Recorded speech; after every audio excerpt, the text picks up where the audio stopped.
The morning Harper Lane's world cracked open began deceptively quiet. She sat in the passenger seat, hands trembling on her bag. The Manhattan skyline shimmered outside, but nothing felt steady anymore. Ethan drove beside her, scrolling his phone without looking up. Harper breathed slowly, trying to calm the heaviness pressing her chest. She was 9 months pregnant, exhausted, and clinging to hope anyway.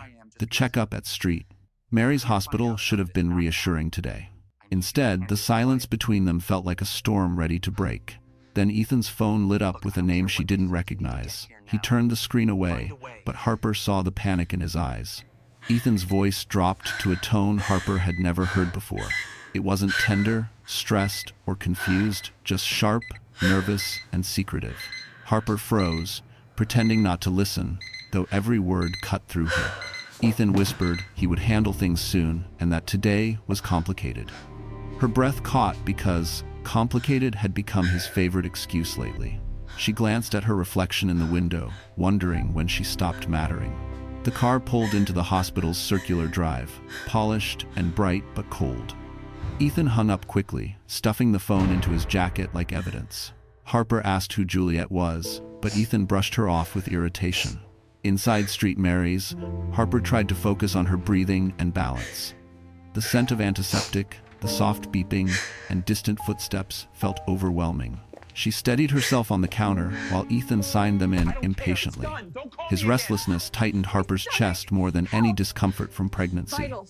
When the elevator doors opened, Ethan refused to meet her searching eyes. Harper felt small, fragile, and strangely invisible beside the man she loved. She wanted comfort, reassurance, even one gentle word to hold on to. Instead, Ethan stepped aside to answer another message he tried to hide. Her heart thudded unevenly as fear gathered quietly inside her. When they reached the waiting area, sunlight streamed through tall windows around them. Harper lowered herself slowly into a chair, trying not to show discomfort. Ethan paced nearby, whispering urgently into his phone despite hospital rules. A nurse approached to take Harper's vitals, offering a reassuring half-smile. Harper nodded, but her attention stayed fixed on Ethan's tense posture. Every movement of his hands suggested secrets she wasn't meant to uncover. The nurse paused briefly, noticing Harper's shaken expression but not commenting. Harper held her stomach instinctively, not from pain but heavy uncertainty. She whispered a silent plea that whatever waited ahead would spare her. When Ethan finally ended the call, he approached with a tight, forced smile. He told Harper he had to step out again for a quick meeting. The words stung because she needed him, yet he kept drifting further away. Harper swallowed her fear, nodding even though her throat felt painfully tight. She wanted to ask him to stay, but his eyes avoided hers entirely. He mumbled that she shouldn't overreact, then turned toward the sliding doors. The nurse returned to guide her toward the examination room, gentle but concerned. She felt utterly exposed. Uncertainty pressed hard against her courage. But the moment she reached the hallway, she heard a familiar female laugh. And that laugh would shatter everything Harper believed about her marriage. Harper Lane had always been the kind of woman who held herself together even when the world around her felt unsteady. At 28, she carried a quiet strength shaped by years of responsibility, sacrifice, and doing more than anyone ever saw. Before her pregnancy, Harper worked as a nurse at a small clinic in Queens, where she learned to stay calm for others even when she had no one to steady her. Patients trusted her, coworkers admired her, and she often stayed late because she believed kindness mattered, even on difficult days. But life shifted when her pregnancy became complicated, forcing her to step away from work months earlier than planned. Without her income, she relied entirely on Ethan, believing their marriage rested on trust, partnership, and the promises they once made in their tiny Brooklyn apartment. She remembered the nights when Ethan brought home takeout and swore he would always protect their little family, no matter how hard life became. Harper held on to those memories because lately Ethan felt like a stranger wearing her husband's face.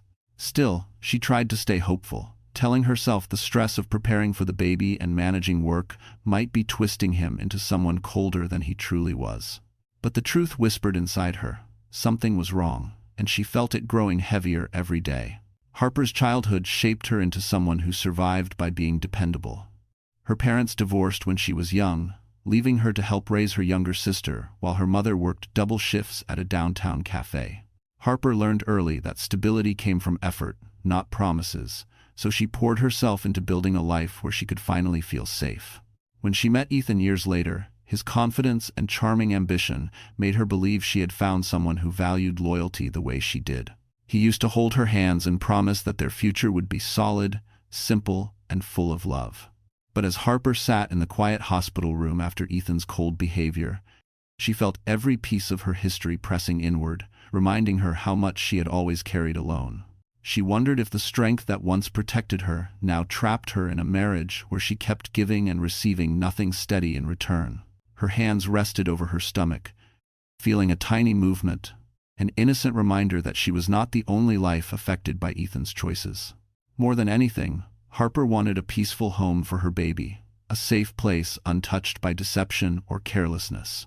But a small tremor of fear threaded through her hope, warning her that the day was far from ordinary. Harper tried to steady her breathing as she waited for the nurse to return, but her thoughts spun like leaves caught in a restless wind. She replayed Ethan's distant tone, the secretive texts, and the name she overheard on the call, each detail nudging her toward a truth she feared acknowledging. Harper wasn't dramatic, and she never imagined her marriage could be threatened by deception, especially on a day meant to bring hope. Still, she sensed something rising beneath the surface, a quiet storm forming where love once lived. She didn't know it yet, but everything she believed about Ethan and about herself was about to be tested in ways she never prepared for. Harper closed her eyes and whispered a promise to stay steady, no matter what she discovered next, because her baby deserved courage even when her heart felt fragile. She didn't feel brave yet, but she knew strength often began quietly within her today. St. Mary's Hospital in Manhattan was the kind of place people trusted without hesitation. Its lobby gleamed with marble floors polished to a mirror shine, and tall windows framed the morning light pouring in from the bustling city outside. Patients, nurses, and visitors moved through the space with purpose, each step echoing softly against the walls painted in calm tones of cream and pale blue. The building carried a quiet authority, the sort that made people believe they were safe simply by being inside it. But for Harper Lane, safety felt like a fragile idea slipping further out of reach with every minute Ethan stayed away. She sat near the window in the softly upholstered waiting chair, trying to let the calm atmosphere settle her nerves. From where she sat, she could see a glimpse of Fifth Avenue through the glass, a line of yellow cabs, early commuters clutching coffee cups, and the steady hum of Manhattan life unfazed by anyone's personal disaster. Harper used to love this city for its energy, its sense of possibility. But today, everything outside felt distant, as if happiness belonged to someone else. Her hands trembled slightly on her hospital gown as she tried to steady her breath. The nurse guided her into the prenatal monitoring room, a space filled with gentle beeping and the soft rustle of medical equipment. It smelled faintly of antiseptic and lavender hand soap, an oddly comforting mix. A fetal monitor was clipped nearby, and the steady heartbeat of her baby filled the room with a rhythmic reassurance. Harper closed her eyes briefly, focusing on that sound, the one steady thing in her world right now. She whispered a quiet apology to the little life inside her, promising she would stay strong no matter what happened next. When the door opened, Dr. Cole Harrison stepped inside. He wore a crisp white coat over navy scrubs and held a tablet in one hand. He looked young, maybe early 30s, but carried a calm confidence that made patients relax around him. His voice matched the room, gentle, steady, and reassuring. "Harper, how are you feeling?" he asked, pulling up a chair beside her. She offered a polite smile. "Just a little overwhelmed." "It's been a stressful morning." Cole nodded as if he understood more than she said. "Your vitals look good so far. The baby's heartbeat is strong, but I can see you're tense. Anything you want to talk about?" Harper hesitated. She didn't want to unload her heart onto a doctor she barely knew. But the warmth in his eyes reminded her of the people she used to work with, people who cared beyond their professional duty. Still, she shook her head softly.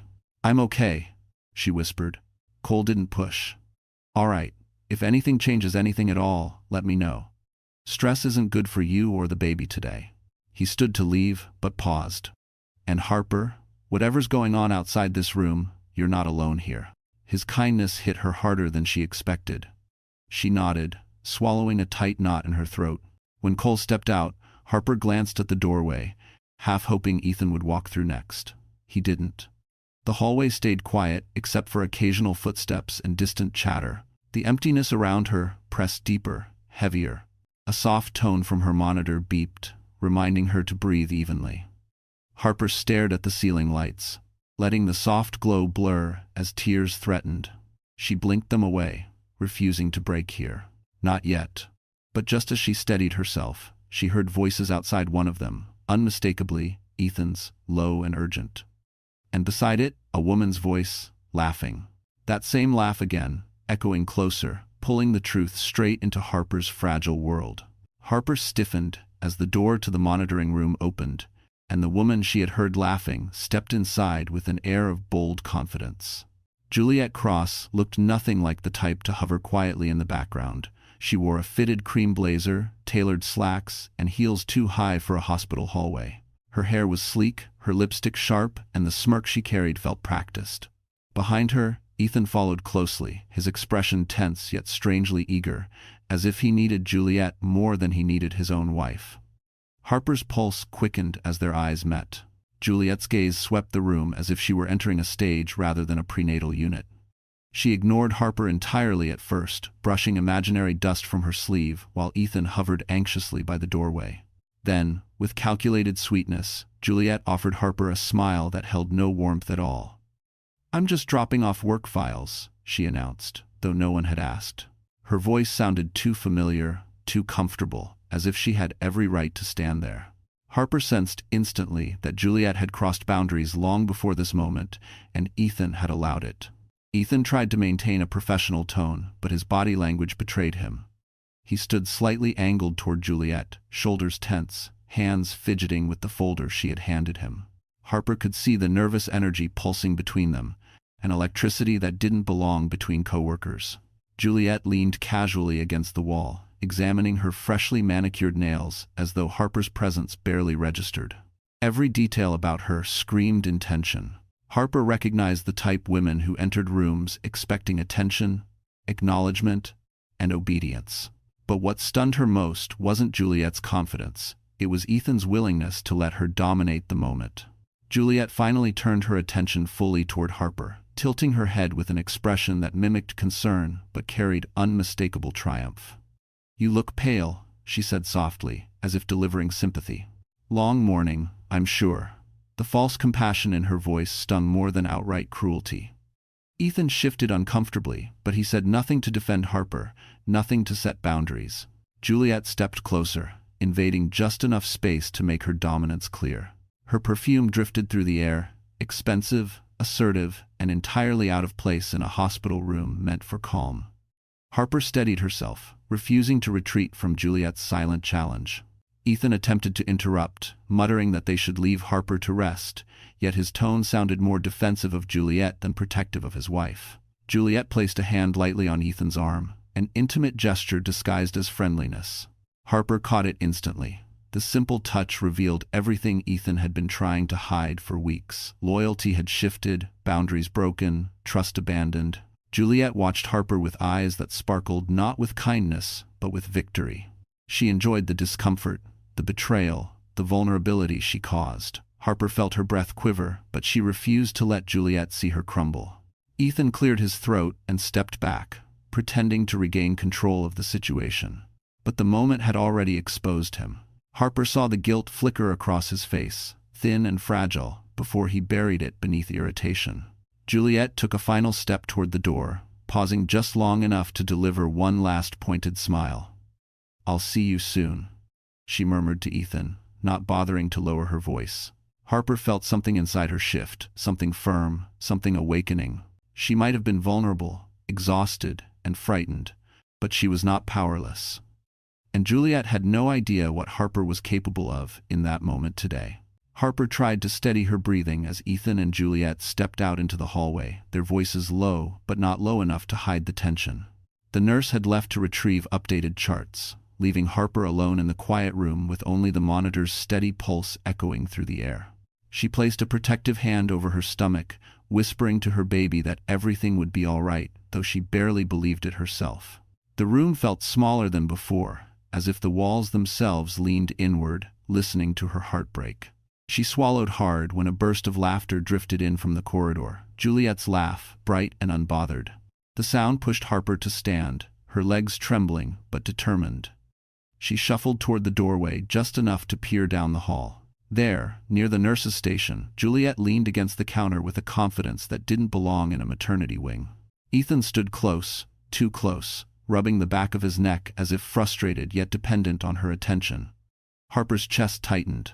She had seen enough small gestures between people to understand what wasn't being spoken. Juliet's hand brushed Ethan's sleeve like they shared a private language, and Ethan didn't pull back.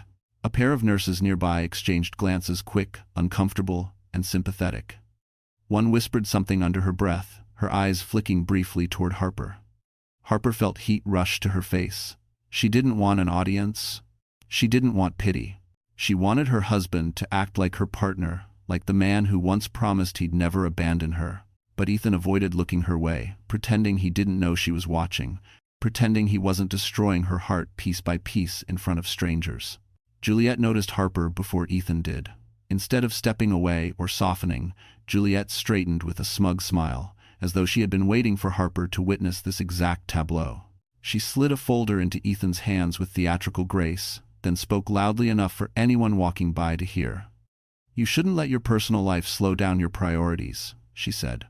"Some things can't wait just because someone is emotional." The word emotional struck Harper like a slap. Ethan didn't correct her. He didn't defend his wife. He simply sighed as if Juliet's statement were reasonable. A wave of humiliation washed through Harper, hot and dizzying. She stepped back, struggling to keep tears from falling. Her vision blurred for a moment, and she steadied herself against the wall. The hallway lights above flickered slightly, casting a harsh glow on a moment she wished she could erase. Still, she refused to collapse.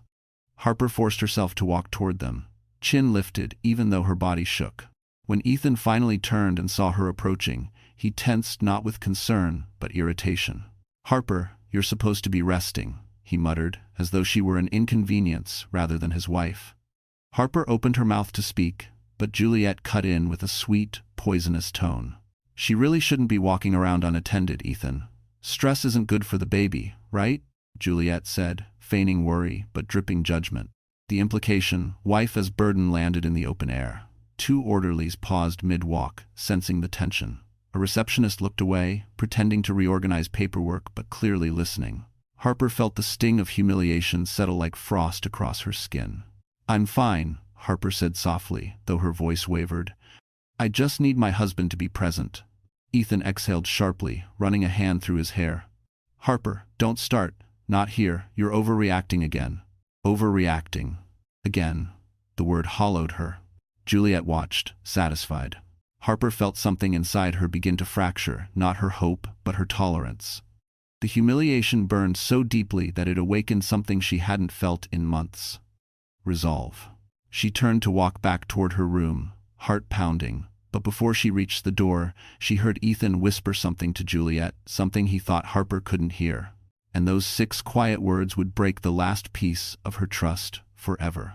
Harper returned to the monitoring room with slow, shaky steps, her breath shallow as if the air itself resisted entering her lungs. The humiliation in the hallway clung to her like a heavy blanket she couldn't peel off. Once inside, she closed the door softly and pressed her back against it, willing her legs not to give out. Her hands, trembling uncontrollably now, slid over her stomach as she whispered to her baby, "I'm here. I'm here, sweetheart," trying to steady the rising panic creeping up her spine. But the pressure in her chest only grew tighter, and the room spun in soft, disorienting circles. She tried to sit down, but halfway to the chair, a wave of dizziness washed over her, forcing her to grip the edge of the hospital bed. Her vision flickered. She lowered herself slowly, refusing to let anyone see her fall apart, not Ethan, not Juliet, not the strangers who had witnessed her humiliation. Alone, away from judging eyes, Harper let a few tears slip free, warm streaks down her cheeks. She wiped them quickly, as if even emptiness needed to be hidden. Her breath caught in unsteady bursts, her emotions tangled between fear, betrayal, and exhaustion. Ethan's 6 whispered words echoed mercilessly in her mind. "She'll be fine. She always handles herself. Handles herself. As if she were weightless. As if she didn't need support. As if her pain existed purely as background noise. Harper closed her eyes, fighting another surge of dizziness. She felt small and terribly alone in a room that suddenly felt too bright, too cold. The fetal monitor beeped steadily, grounding her for a moment, its rhythm a tiny heartbeat reminding her she couldn't collapse, not fully, not yet, but her emotions overflowed despite her effort to stay strong. She clutched the blanket beside her, pulling it tight around her shoulders, trying to create even the smallest sense of safety. A faint knock at the door made her flinch. She turned her face away, quickly brushing away the wetness on her cheeks. She didn't want anyone, especially a nurse, to see her like this. But the door opened gently, and Dr. Cole Harrison stepped inside. He paused the moment he saw her pale complexion and trembling hands. His expression shifted instantly from routine professionalism to genuine concern. "Harper, what happened?" he asked softly, closing the door behind him. She shook her head, embarrassed. "I'm fine. Just a rough moment." Cole didn't buy it. He approached slowly, giving her space but refusing to ignore what he saw. "Your breathing is uneven," he said. "You're lightheaded. Talk to me. This isn't nothing." Harper swallowed hard. "It's just everything. Ethan, that woman, the way they spoke about me." She paused, voice trembling. "I feel like I'm disappearing." Cole's eyes softened with empathy but held steady strength. "You're not disappearing. You're overwhelmed, and that's understandable. Anyone would be shaken after a moment like that." Harper pressed her palms to her eyes, trying to steady herself. "I don't want to cause trouble. I don't want to make a scene." Cole leaned forward slightly. "Wanting respect isn't causing trouble, and no one deserves to feel abandoned, especially not today." His words landed deeper than he intended, cracking the last bit of composure Harper tried to cling to. A sob escaped her before she could stop it, soft but raw. Cole didn't touch her, respecting the boundary, but his presence filled the room with a calm she desperately needed. "You're safe here," he said quietly. "Let me take care of you for a moment." Harper nodded weakly, letting herself breathe, really breathe for the first time since the confrontation. The dizziness slowly eased, but the emotional ache stayed lodged deep in her chest. Outside the room, hurried footsteps passed, followed by hushed conversation. Harper didn't pay attention at first, until she heard Ethan's voice again, sharper this time, arguing with someone. She looked toward the door, a new tightness forming in her stomach. Because whatever he was arguing about now sounded nothing like guilt and everything like a dangerous next move. Harper wiped the last trace of tears from her face as she listened to the muffled argument outside. Ethan's voice rose, clipped and irritated, mixed with another voice she didn't immediately recognize. Cole glanced toward the door, sensing the tension, then turned back to Harper. "Stay seated," he said gently. "I'll check what's going on." Harper nodded, though her pulse quickened. The emotional spiral hadn't even settled, and now something else was building just outside her door. Before Cole could reach the handle, the door swung open. A hospital administrator, an older woman with steel-gray hair and a badge that commanded authority, stepped in. Her brows knitted tightly as she scanned the room, then looked directly at Harper. "Mrs. Lane," she said quietly, "we need to verify some information with you." Harper blinked in confusion. "Me?" Cole stepped closer protectively. "Is this necessary right now?" "She's under stress." The administrator hesitated, then lowered her voice. "We received a call requesting changes to Harper Lane's emergency contact and authorization forms. The caller insisted they had your permission." Harper's stomach dropped. "What? I didn't authorize anything." Cole's jaw tightened. "Who made the call?" The administrator exhaled. "Your husband." Harper felt the air leave her lungs. "Ethan." Of course, and yet the betrayal still managed to hurt in a fresh, searing way. She forced her body upright, gripping the side of the bed for support. "What did he try to change?" The administrator opened her folder. "He attempted to remove himself as primary contact and replace you with someone named Juliet Cross. He also tried to restrict access to certain family members reaching you during delivery." The room spun, but this time not from dizziness. This was shock so sharp it felt like a physical blow. Harper stared at the woman, unable to form words at first. He tried to cut me off from my own support?" Cole's voice rose with controlled anger. "That's not only unethical, it's manipulative. She needs stability, not interference." The administrator nodded firmly. We refused the request, of course, but it raised concerns. We need to confirm you're safe. Safe. The word pierced something deep.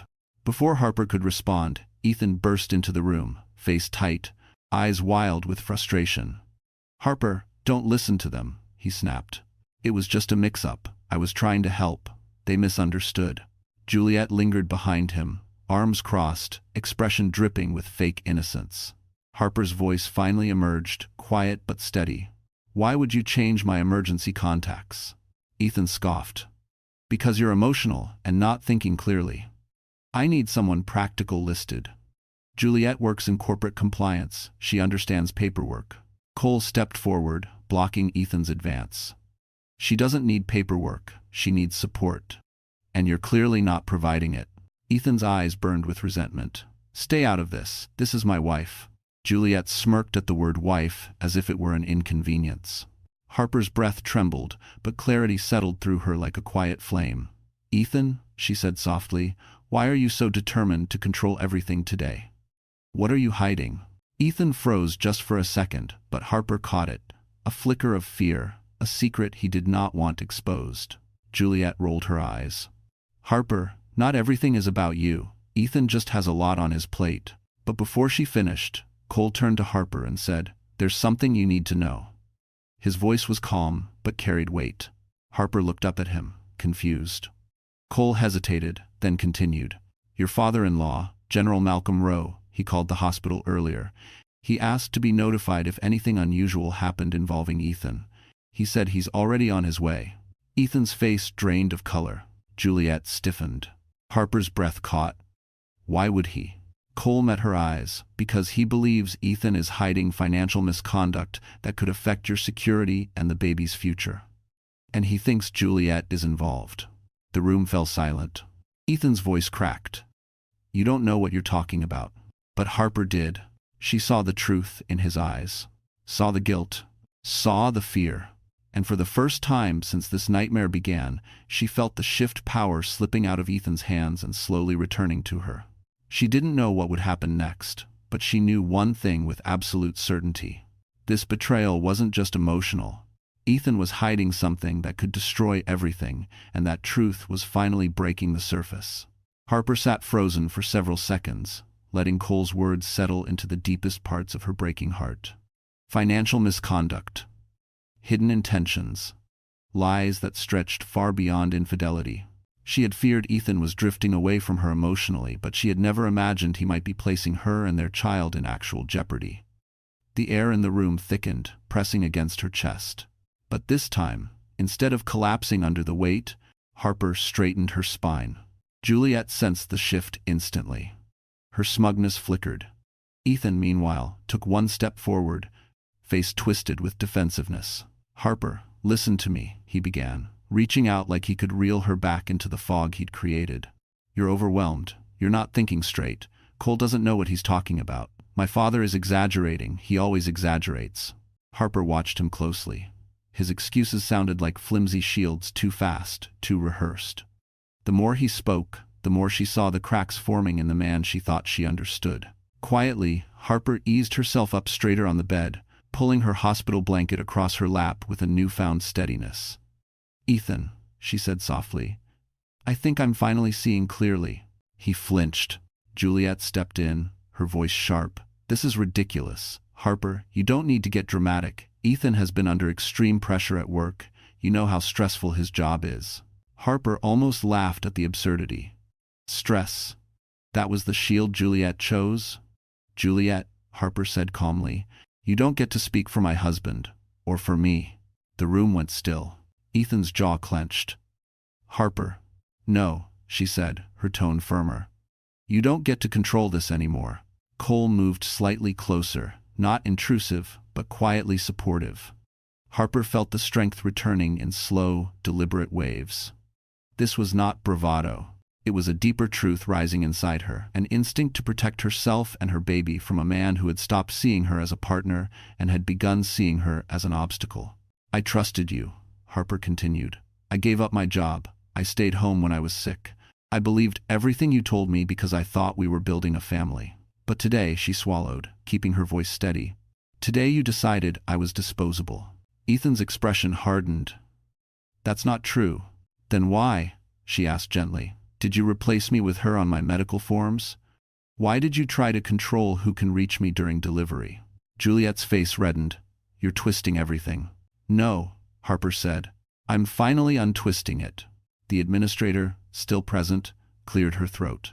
Mrs. Lane has full autonomy over her medical decisions, and any attempts to change that without her consent are void. Harper nodded at her, then turned to Cole. Can I have a few minutes alone?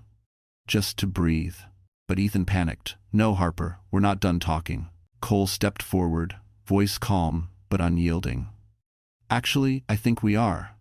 She needs space. Ethan snapped. Stay out of this. Cole didn't flinch. She's my patient, and right now she's overwhelmed. Respect that. Something in Ethan deflated, not remorse, but fear. He backed toward the door, chest rising and falling rapidly. Juliet followed, though her glare shot daggers at Harper. Once they left and the door clicked shut, Harper exhaled shakily. Cole remained nearby, giving her quiet space. You handled that with strength, he said. Harper shook her head. It didn't feel like strength. That's usually how strength feels at first. She let the silence settle, staring at her reflection in the small metal panel of the medical cabinet. Her hair was messy, her eyes puffy, her gown wrinkled, but beneath all of that, she saw something she hadn't felt in months. Resolve. She would no longer be the woman who begged for scraps of loyalty. She would become the woman who protected herself and her child, even if that meant walking through fire to do it. Outside the room, hurried footsteps approached, firm, authoritative, impossible to mistake. General Malcolm Rowe had arrived, and the moment he entered, the balance of power in Harper's life would shift for good. The door opened with a controlled force, and General Malcolm Rowe stepped into the room like a man who had spent a lifetime commanding attention without raising his voice. His uniform wasn't military, he was long retired, but everything about him carried the weight of discipline, strategy, and a presence that tightened the air. His sharp eyes swept the room, landing first on Harper, whose breath caught the moment she saw him. He had always been distant, formal, sometimes intimidating, but never unkind. Today, though, something new stirred behind his gaze, determination mixed with a quiet fury. Harper, he said, his voice a deep, steady anchor. Are you all right? She nodded weakly. Just overwhelmed. Malcolm shifted his attention to Cole and gave him a respectful nod. Thank you for staying with her. Cole stepped back, allowing Malcolm room near the bed. Harper felt strangely protected, as if a shield had settled between her and the chaos waiting on the other side of the door. But they didn't have long before the chaos returned. Ethan barged in without knocking, Juliet close behind, clinging to his arm like a shadow, determined to stay attached. Dad, you didn't need to come, Ethan snapped, clearly already defensive. This is being blown out of proportion. Malcolm didn't raise his voice. He didn't need to. Step away from your wife. Ethan froze mid-stride, a flicker of disbelief crossing his face. Dad, I said, step away. Juliet's posture faltered. Harper had never seen her look unsure of herself until now.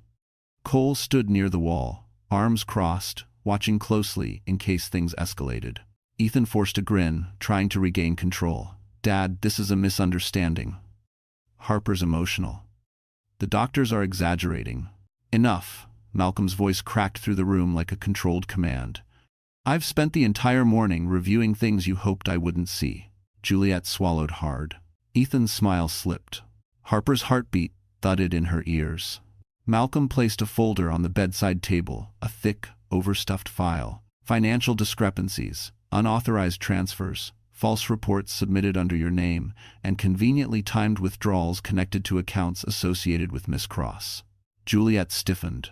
Harper inhaled sharply, gripping the blanket. Cole's jaw flexed. Ethan's face turned a sickly shade of pale. Dad, it's not what you think. No? Malcolm took one step forward. So it wasn't you who tried to reassign your wife's medical authorization to someone outside this family? It wasn't you who tried to restrict communication so Harper couldn't reach me? You thought you could isolate her long enough to finalize your damage without interference. Juliet whispered a shaky, Ethan, say something.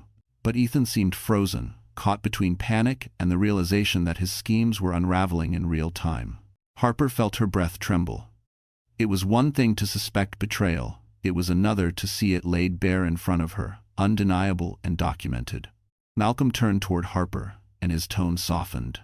"My son has made grave mistakes, and you deserve to know exactly what's been happening behind your back." Ethan's voice cracked. "Dad, stop." "No." Malcolm didn't even look at him. "You will be silent." Juliet tugged at Ethan's arm. "We should go. We need to fix this." Malcolm's gaze sliced through her. "Miss Cross, you will go nowhere. There are investigators waiting downstairs." Juliet's breath hitched audibly. Harper stared, stunned. Investigators, downstairs, for Juliet, for Ethan, for everything they had hidden.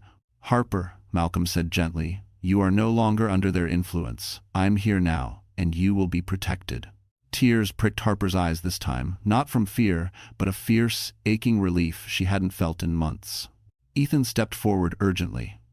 "Harper, please listen to me. It's not—" But she met his gaze for the first time without trembling. "I've listened to you long enough," she whispered. Silence filled the room. Then Malcolm spoke, low and final. "Ethan, your consequences begin today."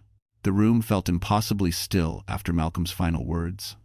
Ethan stood frozen, eyes darting between his father, Harper, and the door, as if searching for an escape route that no longer existed. Juliet clung to the wall, shaken for the first time since she walked into Harper's life. Cole remained steady and alert, a quiet anchor in the storm. But the center of the room, its calm, its strength, its shift belonged to Harper. For months she had felt like a shadow, overlooked, dismissed, treated as fragile simply because she loved too deeply. But now, as she steadied her breath, she felt her identity returning in pieces, stronger pieces. She wasn't the hurting wife cowering beneath betrayal anymore. She was a woman reclaiming her voice. "Dad, please." Ethan finally choked out, desperation leaking through the cracks in his composure. "Let me talk to her alone. She'll understand if I can just—" Malcolm raised a hand. "You have spoken over her for far too long. Harper will speak now, and you will listen." Ethan swallowed hard. His eyes flickered to Harper with a softness she hadn't seen in months. Too late, too fragile, too artificial to matter now. Harper inhaled slowly. Her voice, when it came, wasn't loud. It didn't need to be. "Ethan, I loved you. I defended you. I trusted you with my life and our baby's future." She paused as her voice wavered, but she didn't break. "And you treated me like an obstacle to move out of your way." "Harper, no, that's not." She lifted a hand, stopping him with gentle finality. "You tried to erase me today. That's not a misunderstanding. That's not stress. That's a choice." Juliet flinched visibly. Ethan's voice cracked. "I didn't mean for it to go this far." Harper shook her head with heartbreaking calm. "You meant every step that led us here. And now you have to face what you've created." Malcolm nodded in solemn approval. Juliet attempted one last, desperate defense. "Harper, you don't understand. Ethan was just scared. He didn't want to drag you into—" "Drag her into what?" Malcolm's voice thundered, not loud but sharp enough to slice through her sentence. "Your schemes? Your plans to siphon funds and leave her vulnerable?" Juliet's face drained of color. Harper lifted her chin. "I don't hate you, Juliet, but I won't let you define my future." The simplicity of the statement stripped away Juliet's false confidence completely. Cole stepped forward just enough to show Harper he was there if she needed him, but he never intruded. His presence steadied her breath. Harper continued, eyes locked on Ethan. "I'm choosing peace, I'm choosing safety, and I'm choosing a life where my child grows up, surrounded by honesty, not manipulation." Ethan shook his head as tears filled his eyes. "Harper, please don't do this. Don't leave me." Malcolm's expression softened not toward Ethan, but toward Harper. "You are not leaving him, Harper. You are simply stepping out from the damage he caused." Harper whispered, steady but firm, "Goodbye, Ethan." Those two words broke something inside him. But Harper didn't look away. She had cried too many tears already. Today was about reclaiming what was left of herself. Malcolm gestured toward the door. "Ethan Rowe, you will accompany security downstairs. Investigators are waiting." Ethan looked one last time at Harper, but she didn't move, didn't bend. He finally understood. It was over. Truly over. As he and Juliet were escorted out, Harper felt something profound loosen inside her, a weight lifting for the first time in months. Cole exhaled softly, stepping closer. You did something incredibly brave today. Harper touched her stomach gently. I had to. For both of us. Malcolm placed a steady hand on her shoulder. Harper, you deserve a life built on truth and respect. And from this moment on, you will have it. Harper's eyes filled not with sorrow, but with quiet, overwhelming relief. She wasn't broken. She wasn't abandoned. She wasn't invisible. She was free. And her new beginning had finally arrived. Harper remained seated on the edge of the hospital bed long after the door closed behind Ethan and Juliet. The silence felt different now, no longer suffocating, no longer heavy with fear. It was the kind of silence that follows a storm, where the air is cleaner, clearer, easier to breathe. She pressed her hand gently against her stomach, feeling a soft movement in response, as if her baby sensed the shift too. We're okay, she whispered. We're really going to be okay. Cole stayed near, not hovering, not intruding, just present. Malcolm stood by the window, hands clasped behind his back, watching the Manhattan skyline as if grounding himself before speaking again. The tension that had filled the room earlier had dissolved into something steadier, something almost peaceful. Finally, Malcolm turned. Harper, he said quietly, I want you to know that everything from this point forward will be handled properly. You won't face any of this alone. She nodded, touched in a way she didn't expect. Malcolm had always been a distant figure, stern, formal, sometimes intimidating. Yet now, he felt like the only unwavering pillar in a world full of shifting ground. Thank you, she said softly. Your family, Malcolm replied, and family deserves protection. Before Harper could respond, there was another knock on the door. A hospital security officer stepped in, holding a clipboard and speaking with calm professionalism. Mrs. Lane, I just wanted to let you know the individuals involved have been escorted to a separate wing for questioning. They won't be returning to this floor. Harper exhaled slowly. Thank you. Of course, if you need anything at all, notify the desk. The officer nodded courteously and left. Cole approached gently. How are you feeling now? Harper considered the question. Physically, she was exhausted. Her body had weathered shock, fear, and adrenaline all in the span of a few hours. Emotionally, though, something was blooming inside her. A quiet, growing strength. I'm tired, she admitted. But lighter. That's understandable, Cole said. Your body's been under an enormous amount of stress. You should rest soon. Harper nodded. Can you stay a moment longer? Just until my breathing settles? Of course, Cole replied without hesitation. Malcolm stepped closer. I'll make some calls and let the family know the situation. Rest, Harper. You need your strength. He gave her a reassuring nod and exited, leaving her with Cole in the calm glow of the dimmed room. For a few minutes, no one spoke. Cole adjusted the fetal monitor, checked her vitals, and dimmed the overhead lights. Harper watched him work focused, precise, gentle. Everything she had once wished Ethan could be in moments like these. When he finished, he pulled a chair to her bedside. You did something incredibly brave today, he said quietly. Harper lowered her gaze. It didn't feel brave. That's because bravery doesn't always feel like fire, Cole said. Sometimes it feels like standing when every part of you wants to break. You protected yourself and your child. That takes more courage than you know. Her throat tightened with emotion. I didn't think I had it in me. Cole offered a small, warm smile. You did. And you will again. Harper leaned back against her pillows, letting his words settle into the spaces where doubt had lived for too long. For months she had believed she was fragile, overly emotional, too dependent, but today had proved something different. She had fight in her, resilience, a will to rise even when everything tried to push her down. A soft knock interrupted the moment. A nurse entered with a calming smile. Mrs. Lane, we're going to move you to a more private room for the night. You deserve quiet. Harper nodded gratefully as Cole stood to assist. But as they prepared to move her, Harper felt a sudden, stronger pressure, deep, insistent, unmistakable. She gasped, gripping the side of the bed. Cole's expression sharpened instantly. Harper? Talk to me. What are you feeling? She breathed through the tightening sensation. Something changed. It feels different. Stronger. Cole exchanged a quick look with the nurse. Let's get her settled fast. the nurse said. Cole's tone was calm but urgent. Harper, stay with me, you're okay, but things may start progressing sooner than expected. Harper swallowed hard as another wave tightened across her abdomen. And in that moment, she realized her baby might be coming right into the middle of the most chaotic day of her life. Harper tried to steady her breathing as another tightening sensation gripped her abdomen, stronger and more defined than the ones earlier.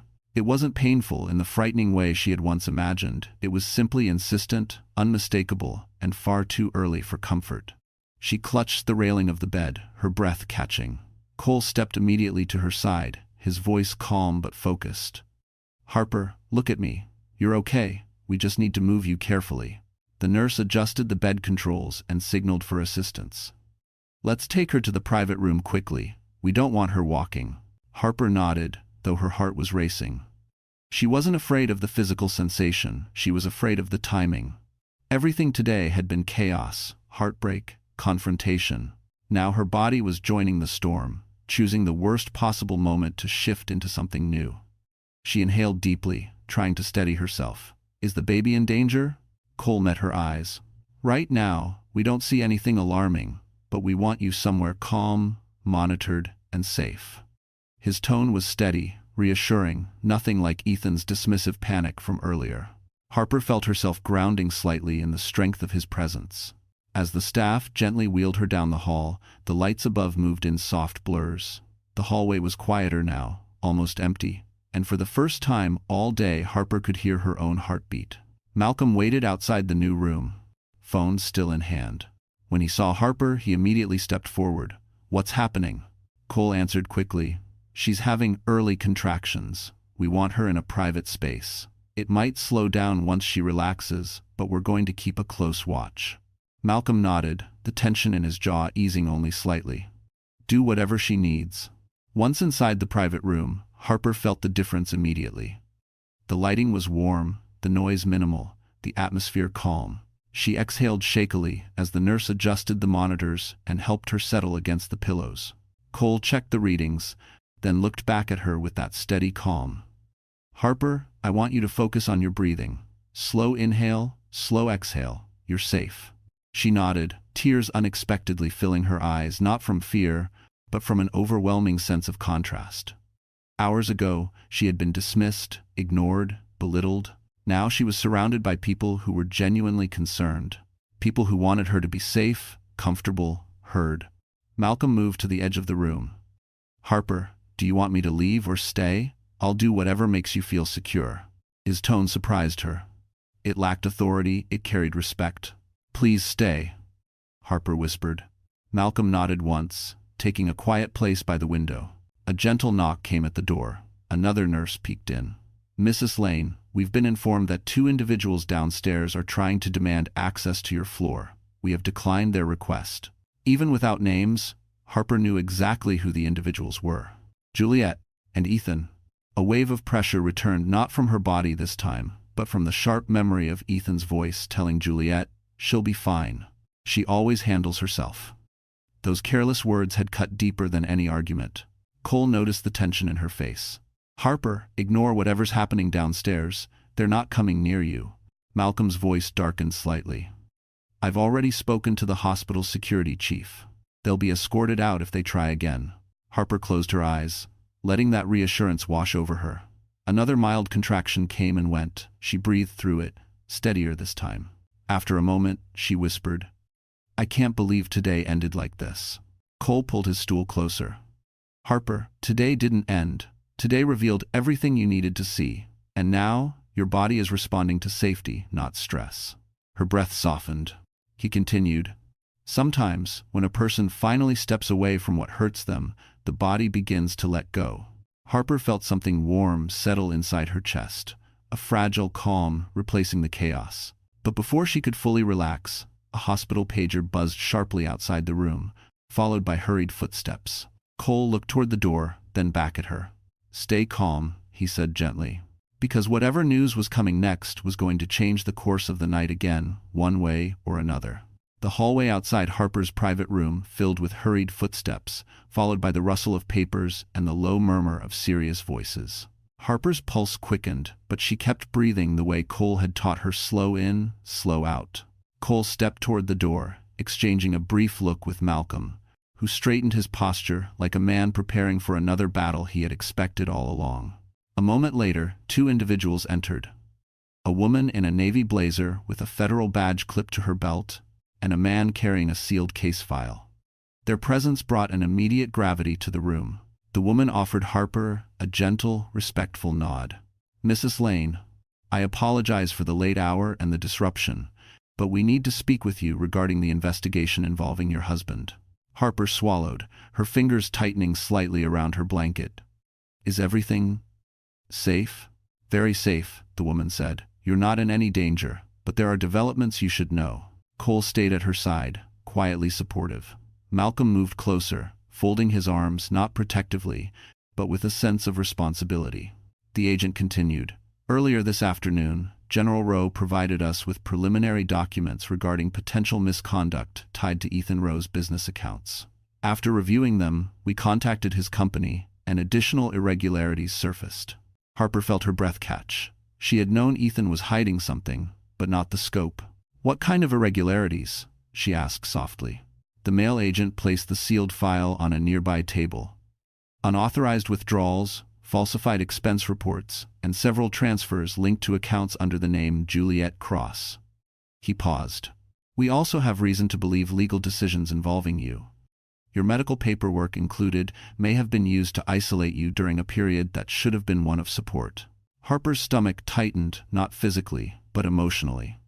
The idea that Ethan had tried to control her access to safety, even indirectly, made her chest ache in a way no contraction had. Cole watched her closely, ready to intervene if the stress became too much. But Harper steadied herself, breathing slowly. "We're not here for a formal statement tonight," the woman added gently. "We only came to inform you that an official investigation is underway, and Ethan will be questioned further before he's allowed to leave the building." Malcolm nodded once, satisfied. "Good." Harper glanced at him. "You knew this was possible." "I suspected for months," Malcolm admitted quietly, "but I didn't want to believe my own son was capable of this level of deceit. When you called earlier today, everything clicked into place." Harper's heart softened unexpectedly. She had expected anger from him, shame, blame, disappointment, but instead, he carried a sadness only a father could feel. The agents continued speaking with Malcolm near the window, careful not to overwhelm Harper. Cole stayed beside her, adjusting her monitor, making sure her breathing and heart rate stayed steady. "Are you all right?" Cole asked softly. "I'm trying to be," Harper whispered. "That's enough," he reassured her. When the agents finished briefing Malcolm, they approached Harper once more. "Mrs. Lane, if at any point tonight you feel unsafe or stressed, call for us immediately. You are fully protected here." Harper nodded, grateful. As they left, the room fell quiet again. Malcolm turned to Harper, his expression filled with something firm yet heartfelt. "You've endured enough for a lifetime in one day, but you stood your ground. I'm proud of you." The words hit her deeper than expected. No one had told her they were proud of her in a long, long time. A soft knock sounded at the door again. A nurse stepped in with a chart. "Mrs. Lane, we'll need to run another routine check in a few minutes. Your contractions seem to be spacing out a bit. That's good." Relief washed through Harper. But before she could fully settle, voices rose faintly from down the hall, a commotion, the unmistakable sound of someone arguing angrily with security. Cole's expression sharpened. Malcolm stepped toward the door. Harper's breath paused in her chest, because she recognized that voice instantly. Ethan. He wasn't done. Not by a long shot. And whatever he was shouting now sounded like he was about to make one final, reckless move before the night was over. Harper felt her pulse jump as Ethan's voice echoed from the hallway, angry, frantic, and unraveling. The nurse froze mid-step, exchanging a tense glance with Cole. Malcolm moved toward the door with deliberate calm, the kind that came from decades of handling volatile situations. But Harper's breath tightened anyway. She knew Ethan had been losing control throughout the day, but hearing him now shouting, demanding, refusing to cooperate, felt like witnessing the last threads of his composure snap one by one. Cole placed a steady hand on the railing of her bed. "Harper, stay calm. You're safe. He's not getting in here." She nodded, though her heart pounded. I'm trying. From the hall, Ethan shouted again. I'm her husband. You can't keep me away from my own wife. His voice cracked under the strain, and the edge of desperation in it sent a shiver through Harper. Gone was the calculated coldness he'd used all day. This was panic raw, uncontrolled, dangerous in a way that came from denial rather than intent. A security officer responded firmly. Mr. Rowe, you've been told repeatedly, this floor is restricted for medical and investigative reasons. You cannot enter. I need to talk to her, Ethan insisted, his voice breaking. She's confused, she's being manipulated. That doctor is twisting everything. Cole's jaw tightened, but he didn't move. Harper placed a hand over her chest, breathing slowly like he taught her. He's getting worse, she whispered. I've never heard him like this. Malcolm opened the door just enough to step into the hall. His voice carried calm authority. Ethan, stop. Ethan froze at the sound, then unleashed his frustration. Dad, they won't let me see her. They're treating me like a criminal. You are acting like one, Malcolm said quietly. Harper couldn't see them, but she could picture the scene perfectly. Ethan's wild eyes, Malcolm's unshakable stance, the security team bracing for his next outburst. I just need 5 minutes, Ethan pleaded. Harper needs to hear my side. She can't make decisions in the state she's in. Harper flinched at that. Her state? She had never seen him more unhinged. Malcolm didn't raise his voice. Son, it's over. The investigators have enough evidence to detain you for questioning. You're not going near Harper tonight. Juliet's voice suddenly cut through the hallway, sharp, anxious. Ethan, stop causing a scene. You're making this worse. Harper stiffened. Juliet was still here? You told me you had everything under control, Juliet hissed. You said this would never reach the authorities. I didn't think it would, Ethan snapped. You said they wouldn't find the transfers. Juliet lowered her voice, but Harper still heard enough. You're the one who panicked and made calls you shouldn't have. Don't you dare pin this on me. Malcolm stepped forward. Both of you enough. Investigators will speak to you separately. Arguing in the hallway won't change what you've done. Juliet's heels clicked sharply as she backed away. I want my lawyer. Ethan tried to move toward Malcolm again, but security stopped him. Sir, this is your final warning. Harper's heart clenched. She hated chaos, especially now. Cole, is something bad going to happen? Cole shook his head gently. Nothing that will touch you. This is about accountability, not danger. Down the hallway, Ethan's voice broke again. Dad, please, I just want to fix this. Malcolm's tone softened for one fleeting second. You can't fix what you never admitted. Silence followed, painful, heavy. Then investigators approached, their voices calm and procedural. Mr. Rowe, you need to come with us now. Ethan didn't fight. He didn't shout again. His voice turned hollow, defeated. Harper, please don't do this. I still love. Security closed the door before he finished. Harper sat completely still, her breath unsteady. Cole returned to her side, watching her closely. You okay? She nodded, though tears gathered in her eyes. He sounded like a stranger. No, Cole said softly. He finally sounded like the man he's been hiding behind the charm. Harper exhaled slowly, letting her shoulders relax. But as the room fell quiet again, a nurse entered with urgent eyes. Dr. Harrison, you're needed. Her readings just changed. Cole's attention snapped to the monitor. Harper inhaled sharply, because her body, after holding on all day, seemed ready to decide that tonight would not end without another life-changing turn. The monitor beeped faster than before, drawing everyone's attention. Harper felt another tightening across her abdomen, stronger, deeper, and impossible to ignore this time. It wasn't dangerous, but it was decisive. The kind of shift a mother recognizes instantly. Her breath hitched as she pressed a hand to her stomach. Cole moved quickly to her side, adjusting the sensors with practiced calm. Harper, he said gently, your contractions are becoming more patterned. Still early, nothing alarming, but your body is responding to everything that's happened today. Harper exhaled shakily. I didn't expect all of this. Not now. Not like this. I know, Cole replied, keeping his eyes on the monitor. But you're not alone, and we're in control of the situation. Malcolm stepped closer, his face lined with concern but steady with resolve. Is the baby all right? Yes, Cole said. The readings look reassuring. We just need to help Harper relax. Harper nodded, though her heart raced. Adrenaline and emotion tangled inside her, making it hard to separate fear from exhaustion. "I'm trying," she whispered. "I'm really trying." Cole met her eyes. "I know, and you're doing better than you think." The nurse dimmed the lights further and brought a warm blanket to place gently over Harper's legs.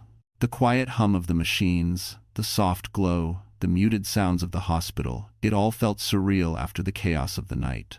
Harper settled deeper into the pillows, letting a long breath escape. She needed calm, she needed clarity, and for the first time all day, she finally had enough quiet to feel her own emotions without interruption.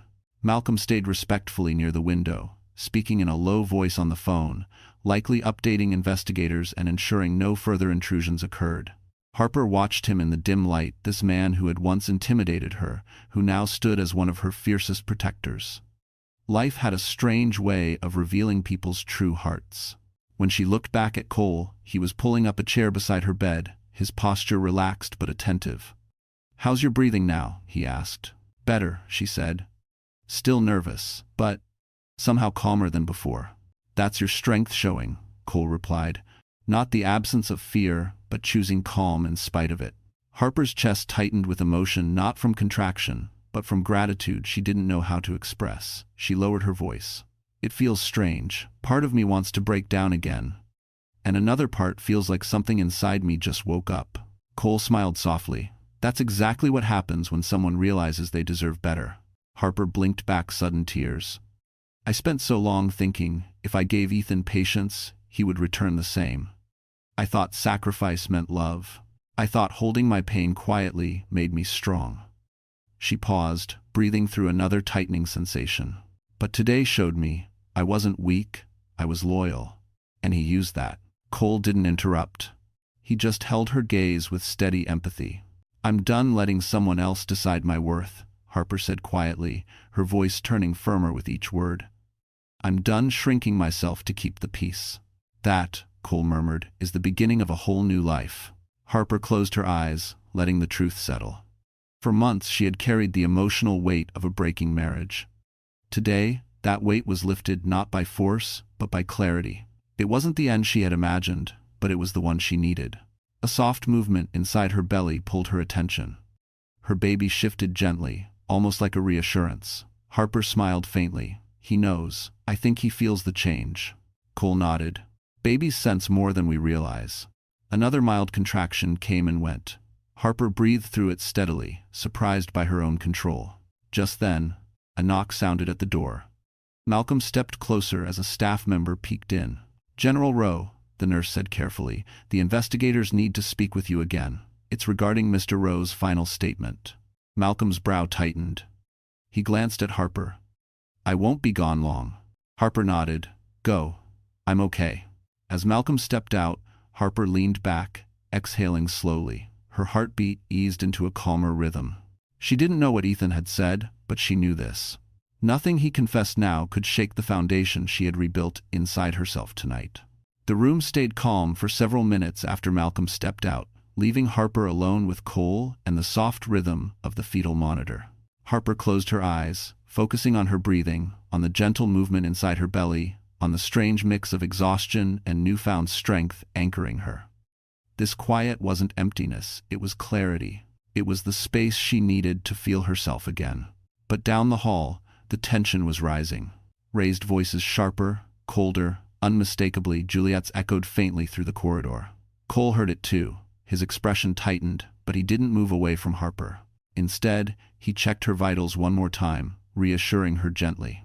"Whatever's happening," he murmured, "it's not your burden anymore." Harper nodded, though curiosity tugged at her. Juliet had slithered through the entire day with unsettling confidence. If Ethan's unraveling had been expected, Juliet's would be a spectacle. Suddenly, Malcolm's voice rose, not yelling, but firm enough to cut through walls. "Miss Cross, you will answer the investigators honestly. This is not optional." Cole glanced toward the door. "Sounds like things are shifting." Harper exhaled slowly. Juliet always thought she could manipulate any room she walked into. "Not tonight," Cole said. And he was right. Moments later, Malcolm stepped back into the room, not angry, but carrying the controlled seriousness of someone who had just watched a fragile facade collapse. His expression softened when he saw Harper. "You doing all right?" "Yes," Harper said softly. "What happened?" Malcolm exhaled, taking a seat near the window. "Juliet Cross has been trying to negotiate her way out of responsibility, but investigators confronted her with documents she didn't expect them to have." Harper swallowed. "Did she admit anything?" Malcolm nodded slowly. "Enough. She tried to present herself as the victim, then as the mastermind, then as someone who was just following orders. But when inconsistencies surfaced in her statements, she panicked." Harper pictured it vividly, Juliet's smooth composure cracking, her charm dissolving the moment truth cornered her. "What did she say?" Harper asked quietly. "She tried to blame Ethan entirely," Malcolm said. "Claimed she only got involved romantically to monitor him closely for the sake of the company." Malcolm shook his head, almost pitying the desperation. "But investigators have digital logs, transaction trails, and messages she never deleted. It's all out. She can't twist the facts anymore." Harper absorbed that. For months, Juliet had hovered like a ghost around her marriage, confident and untouchable. The realization hit her gently. Not triumphantly, the downfall wasn't satisfying because someone else was hurting. It was satisfying because justice was finally balancing the scale she had been forced to carry alone. Malcolm continued. "She'll face consequences. Legal ones. Not just professional." Harper nodded, emotions settling heavily. "And Ethan? He's cooperating now," Malcolm said. "But the more Juliet crumbles, the more he realizes the extent of the damage he caused." Harper pressed a hand to her chest. "I didn't want any of this," she whispered. "I just wanted honesty. Loyalty. A family." Malcolm softened. "And you'll have that, just not with people who were never worthy of you." Cole stepped closer, checking her vitals again. "You're stable. That's good. Your contractions have spaced out even more. Your body's calming with you." Harper let out a breath she didn't know she'd been holding. Relief washed through her, not for Juliet's downfall, but for her own restoration. "What happens to her now?" Harper asked. "She'll speak with investigators through the night," Malcolm said, "and she may choose to turn further statements against Ethan to protect herself. But that doesn't matter anymore. Their world is collapsing, Harper. And you are finally outside of the wreckage." Harper nodded, feeling the truth deep in her bones. She glanced at Cole, who gave her an encouraging smile, quiet, steady, kind. For the first time in a long time, Harper felt safe. But before she could speak again, a soft buzz sounded from the nurse's station outside, followed by hurried footsteps. Cole's expression sharpened. "Stay calm," he said gently. "Something's happening down the hall." Harper's breath hitched. Because she realized something, Juliet's collapse was only the beginning, and Ethan's final consequences were about to arrive next. The commotion in the hallway grew louder by the second urgent footsteps, snippets of tense conversation, and the unmistakable tone of an authority figure giving sharp instructions. Harper's heart quickened despite her steady breathing. She lifted herself slightly against the pillows as Cole instinctively moved closer to her bedside, shielding her from whatever chaos brewed outside. Malcolm, standing near the door, straightened with military precision. The quiet room felt like the eye of a storm. A moment later, the door opened. The lead investigator, a composed woman with a steady posture, stepped inside. Her gaze softened when it landed on Harper. "Mrs. Lane, I'm sorry to disturb you again, but some developments concern you directly." Harper inhaled slowly. "What happened now?" The investigator exchanged a glance with Malcolm before speaking. Ethan asked for a final statement, and during that process, he exposed additional information we did not yet have. Information that implicates both himself and Miss Cross more deeply. Harper felt her body tense. Cole watched her carefully, making sure she stayed stable. "What kind of information?" Harper asked. The investigator opened a folder, her tone professional but gentle. "Mr. Rowe admitted that several of the financial transfers were made to protect a lifestyle he did not want you to know about. He also attempted to secure his assets before the baby arrived because he feared the child would complicate his plans." She paused, letting the words settle. He said this in his own words, recorded and signed. Harper's breath paused in her chest. The betrayal she had felt earlier paled next to this new truth. Ethan had been planning his escape for months, long before the hospital, long before Juliet strutted into her life. Her fingers curled softly in the blanket as she absorbed the weight of it. Malcolm's jaw tightened. He admitted that? Yes, the investigator said. And that's not all. Harper steadied herself. Go on. Mr. Rowe also confirmed that Juliet encouraged him to isolate you emotionally and financially so he could act without interference. She told him, you were too dependent, too emotional, and too distracting. The investigator's eyes softened with sympathy. Those were her words. Harper didn't cry. She didn't break. Instead, a quiet stillness filled her, a stillness built from realization, from clarity, from release. She wasn't weak. She wasn't overreacting. She had been targeted by two people who underestimated her completely. Cole's voice broke the silence, speaking gently to her. You're safe from them both now. The investigator nodded. Miss Cross has now fully turned on Mr. Rowe in an attempt to lessen her charges, but the evidence works against both of them. Malcolm stepped forward, the lines in his face deepening with disappointment. Harper, I'm sorry. I never imagined my son would betray his family this way. Harper looked up at him, not with anger, but with sorrowful acceptance. It isn't your fault. People show who they really are eventually. She meant it. The investigator closed the folder. Mr. Rowe will remain in custody for the night and likely longer. You will not be contacted by him directly. The court will handle all further communication. Harper nodded. Thank you. The investigator offered a respectful nod and exited quietly, leaving the room in a heavy but cleansing silence. Malcolm exhaled deeply, placing a hand on the back of the chair near Harper. This ends tonight. You're free of him, Cole added softly, and you're stronger than you've ever been. Harper looked between them, the man who had once intimidated her but now protected her fiercely, and the doctor whose steady presence had carried her through every painful moment of the day. For the first time in months, she felt a genuine sense of control returning to her life. But before she could speak, a deep thump sounded from her abdomen, a firm, unmistakable sign. Her baby kicked. Strongly, clearly, as if responding to her newfound freedom. Harper smiled through a sudden wave of emotion, because for the first time, she truly believed her child would be born into safety, not chaos, and into a future she could finally shape on her own terms. For the first time since morning, the hospital room felt still quiet in a way that soothed rather than suffocated. Harper leaned back against the raised pillows, one hand resting over the place where her baby had kicked so firmly moments earlier. It felt symbolic, like her child understood the storm had finally broken, and brighter air was beginning to fill the world around them. Cole stood nearby, reviewing her vitals, while Malcolm settled by the window with a softened expression that made him look less like a military figure and more like a worried father trying to make things right. Harper breathed deeply, letting the steady rhythm of her baby's heartbeat on the monitor remind her of everything that mattered. It's strange, she said quietly. With everything that happened today, I expected to feel shattered. But I don't. Cole turned, his voice warm. That's because you weren't the one falling apart. You were surviving. She met his eyes. I didn't feel like I was surviving. You were, he said gently. Every moment you stood up for yourself, every breath you took through fear, that was survival. Harper let his words settle into her chest. She hadn't realized how much she needed someone to acknowledge her strength until now. For months, she had been made to feel overly sensitive, overly dramatic, overly emotional. But here, in this quiet room, with people who truly cared, she felt seen. Malcolm approached her bedside slowly, his voice softer than she expected.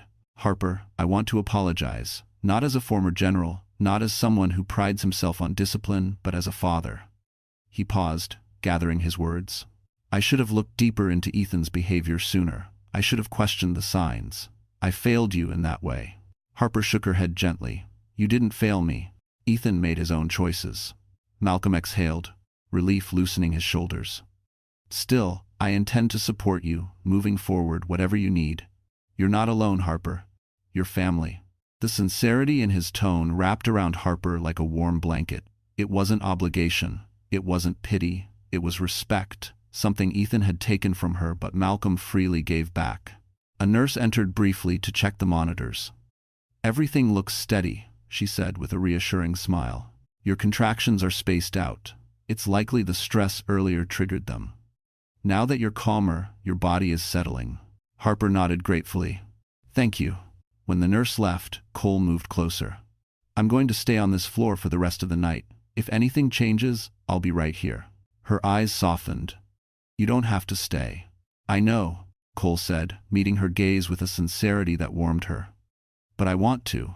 Harper's heart fluttered, not romantically, not hurriedly, but in a quiet, safe way she hadn't felt in a long time. It wasn't about replacing Ethan.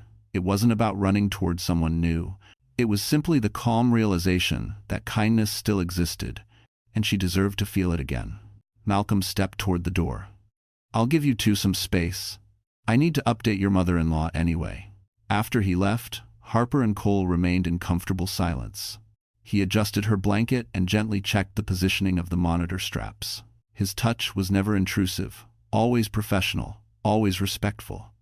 Harper appreciated that more than she could say. "You know," Cole said softly, "I've seen a lot of patients on difficult days, but I've never seen someone handle this much emotional weight with the kind of grace you did today." Harper looked down, touched. "I didn't feel graceful." "You were," he said, his voice steady. "And that matters." For the first time in months, Harper felt a true sense of possibility, one not shaped by fear or guilt, but by quiet strength rebuilding itself inside her. She rested a hand on her stomach again, smiling as her baby shifted. Because this wasn't the end of her life as she knew it, this was the beginning of the life she finally deserved. Harper felt the night ease into something gentler. The chaos from earlier had faded into distant murmurs down the hall, replaced by the steady hum of machines and the soft glow of the private room's lights. She breathed slowly, letting her body rest, letting her mind process the events that had reshaped her entire life in a single day. Cole remained nearby, reviewing her charts while giving her the quiet space she needed. He wasn't hovering, just present, steady, comforting. The kind of presence that felt like safety. But as the minutes passed, a new sensation rose inside her. Not panic, not stress, something natural, gradual, unmistakable. Harper inhaled sharply as a gentle wave tightened across her abdomen, not chaotic like earlier, but rhythmic, purposeful.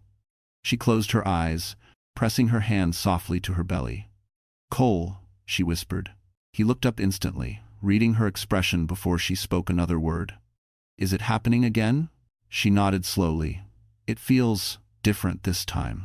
Cole moved to her side, calm and focused. "All right, let's monitor it." "Slow breaths, Harper. Don't tense up." Malcolm returned just then, pausing at the door when he noticed the shift in the room. "Is everything okay?" Cole nodded. "She's all right. Her body may simply be preparing a bit earlier than expected." Harper swallowed, trying to stay steady as another mild tightening passed. "I think he's ready, or at least closer than before." Cole offered an encouraging smile. "Then we'll be ready too." The next hour moved gently, without panic. Nurses entered quietly, checking her vitals and making sure she remained comfortable. The contractions stayed spaced yet steady, each one reminding Harper that something precious waited at the end of all this. With every breath, she felt less afraid and more grounded, like this moment belonged to her, not the chaos that preceded it. Malcolm stepped closer to her bedside, voice soft but full of emotion. "Harper, when this baby arrives, I want you to know something." She looked up, surprised by the tenderness in his tone. "You are the best thing that ever happened to my son," he said slowly, "and he never deserved your loyalty. But this child, this little one, he deserves you entirely." Tears gathered in Harper's eyes, warm ones, not the painful kind. "Thank you, that means more than you know." "You're not just carrying my grandson," Malcolm continued gently. "You're carrying a new beginning, for all of us." Harper pressed a hand to her heart. The words wrapped around her like a protective shield. Another contraction came, stronger than before but still manageable. The nurse checked her quickly, nodding in reassurance. "You're progressing. Everything looks healthy." Harper exhaled shakily. "Good." A little while later, the contractions grew closer together. Cole stayed at her side, guiding her through each breath. The staff prepared the room under soft lighting, calm and professional. There was no panic, only steady hands and supportive instructions. Harper felt safe, supported, surrounded by people who cared. Hours passed in a quiet rhythm. And then, with a final wave of effort, strength, and determination, Harper heard the sound she had been yearning for. A newborn cry. Soft at first, then stronger, clearer, full of life. Her breath broke as tears streamed down her cheeks, relief, joy, awe, all blending together. A nurse placed a small, warm bundle against her chest. Harper held her son, her heart flooding with emotions she couldn't begin to name. "He's perfect," Cole said softly, smiling at her with genuine pride. Malcolm wiped a hand across his eyes discreetly, though Harper saw it. She looked down at her tiny son, his small fingers curling instinctively, his heartbeat steady against her own. "Hi, sweetheart," she whispered. "We made it." The room glowed with warmth. Harper pressed a gentle kiss to her baby's forehead. Because in that moment, with her child safe in her arms, she finally understood the truth. Everything she lost today had been clearing space for everything she was meant to gain. The sun had just begun rising over Manhattan when Harper woke to the soft light filling her private recovery room. The skyline shimmered through the tall window, gentle and golden, as if the city itself was offering her a quiet blessing. Her newborn son slept peacefully in the bassinet beside her bed, his tiny chest lifting and falling in steady rhythm. Harper watched him with a tenderness so deep it almost hurt, a beautiful kind of hurt, the kind that came from overwhelming love. Cole stepped into the room with a warm smile, holding a fresh chart. "Good morning, Harper. How are you feeling?" She returned the smile, tired but glowing. "I'm better than I thought I would be. He's perfect." Cole walked over to the bassinet and looked down at the baby with genuine affection.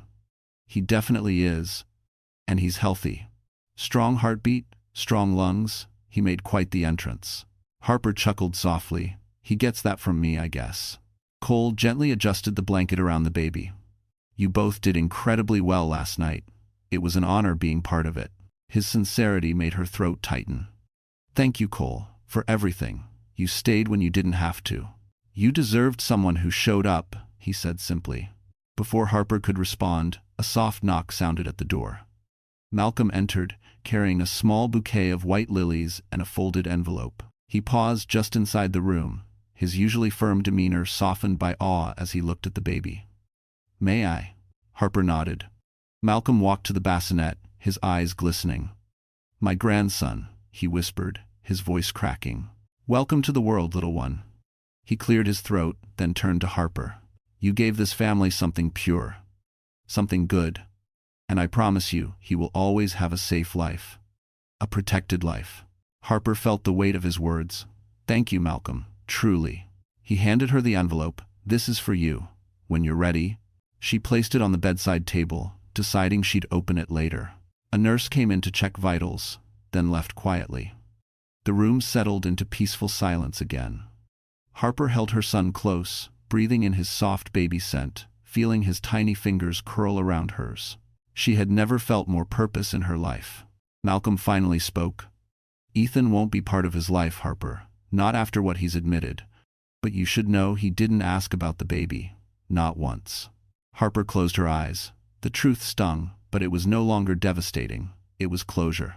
"I'm okay," she whispered. "I have what matters." Cole smiled softly. "You have a new world ahead of you." Harper glanced at him, realizing how much his presence had meant not just today, but throughout every painful turn yesterday. "Cole, I don't know what happens next, but I hope you'll be part of it." He held her gaze for a moment, warm and steady. "I will be, as long as you want me to be." Malcolm cleared his throat with a teasing smile. "I think that's the first good decision any man has made around Harper in a long time." They all laughed, breaking the tension that had lingered for far too many hours. Later that afternoon, Harper finally opened the envelope Malcolm had given her.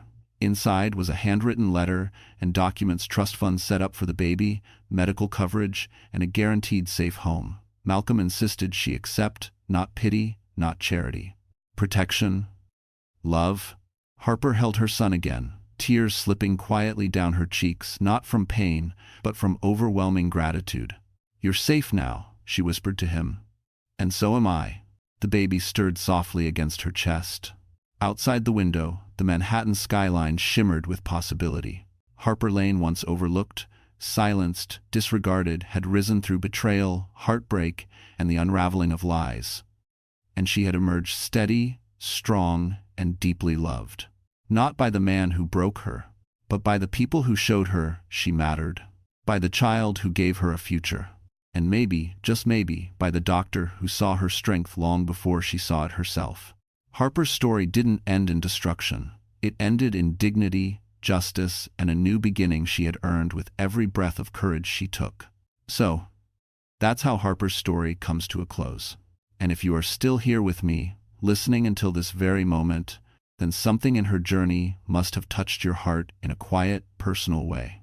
Maybe it reminded you of your own strength, or maybe it whispered a truth you'd forgotten. You deserve peace, honesty, and a life where you are seen. Stories like this aren't just drama, they're mirrors. They help us notice what we ignore in our own lives. The Stoics used to say, you have power over your mind, not outside events. And that's exactly what Harper showed us. Even when life shook her, even when people she trusted failed her, she didn't give up on herself. She remembered her worth. She chose calm over chaos, dignity over fear, truth over illusion. And that's something every one of us can learn from. You can walk away from what hurts you. You can build again. You can choose the life that honors who you are. If this story gave you even a little courage, a little comfort, or a feeling that you're not alone, then don't leave quietly. Like this video, share it with someone who might need it, and subscribe so we can walk together through more stories that heal, inspire, and remind us of our strength.